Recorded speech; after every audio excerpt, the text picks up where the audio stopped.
This is a 2-row repeat pattern using 4 chords. To get started, you want to arrange your chords in order. There are a few ways that you can set up here depending on your preferences and the fastenings that you're using.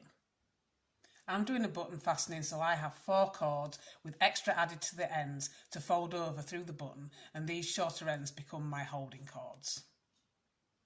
This creates the following layout. Long chords in positions 1, 2, 7 and 8. These should be approximately half a foot long for every inch of bracelet required. And short chords in positions 3, 4 and 5 and 6. These need to be long enough to wrap around the wrist 2 to 3 times.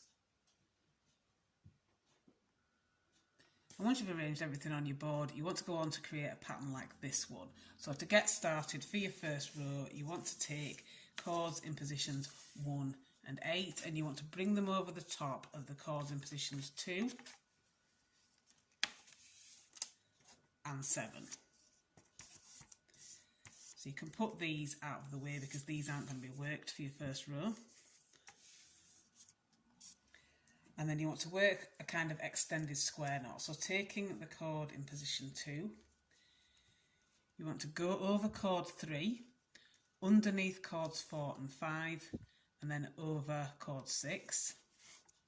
And then you want to take the chord in position 7, go over the chord you've just worked, and then where these cross, you want to go diagonally up and underneath where they're crossing, like this. So it wants to go up there, diagonally like that.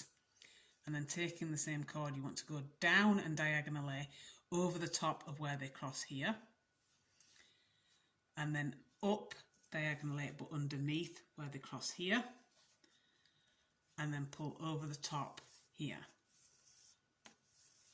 And as you're getting used to doing this, if you haven't done this method before, it is worth doing it quite slowly just to ease everything into position, and it should end up looking like this. So you're kind of weaving them over the top of each other in an extended square knot, and then you just want to pull it up gently into place flush against your button or against the top of your board if you're not using a button. And then to do the second half of your extended square knot, you're basically doing the opposite, the same way as you would do with a regular square knot, only with an extra cord. So you go underneath with this chord, so you're taking the chord in position 2, underneath chord 3, over the top of chord 4 and 5, and underneath chord 6. And then taking the other working chord, you want to go underneath this one that you've just worked. And then you basically want to always do the opposite of whatever you've already got with your other chord. So where it's under there, you're going over, so it's up and over diagonally. And then under and down diagonally. Up diagonally and over the top, on the top. And then underneath the other chord. And then just pull gently into position with both your chords. Until once again you've got something like this where it kind of weaves over each other, and then just again gently ease it into place. And then for your second row, you want to take the chord in position 1, bring it over the top of the chord in position 2, and then take the chord in position 8 over the top of the chord in position 7. So you're just essentially switching the positions of these two chords. So these now become the chords in positions 2 and 7, and you want to repeat what you did for the knot there. So again, it's just another extended square knot. So you're taking the chord in position 2, over chord 3, underneath chords 4 and 5, and over the top of chord 6. And then taking the chord in position 7, bringing it over the top of the one you've just worked. And you want to go up and under diagonally there. And then you want to take it down and diagonally over the top of where they cross here. And then up and diagonally where they cross there, and then through this loop here. And again, just ease it gently into place. And then to complete your extended square knot, again like you did last time, you want to go underneath chord in position 3, over the top 4 and 5, and underneath 6. And then you want to bring this chord in position 7 underneath the one you just worked. And you want to go over and up here, under and down diagonally here, and then over and up diagonally there, and then underneath this cord, and again just ease them into place just to complete your square knot. And it should look like this, and you want to repeat these steps all the way down until you've got the bracelet as long as you want it to be.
And when you've finished, you should end up with something that looks like this. So like I said, I began with a button, so I finished with a button closure, but you could do whichever fastening you prefer.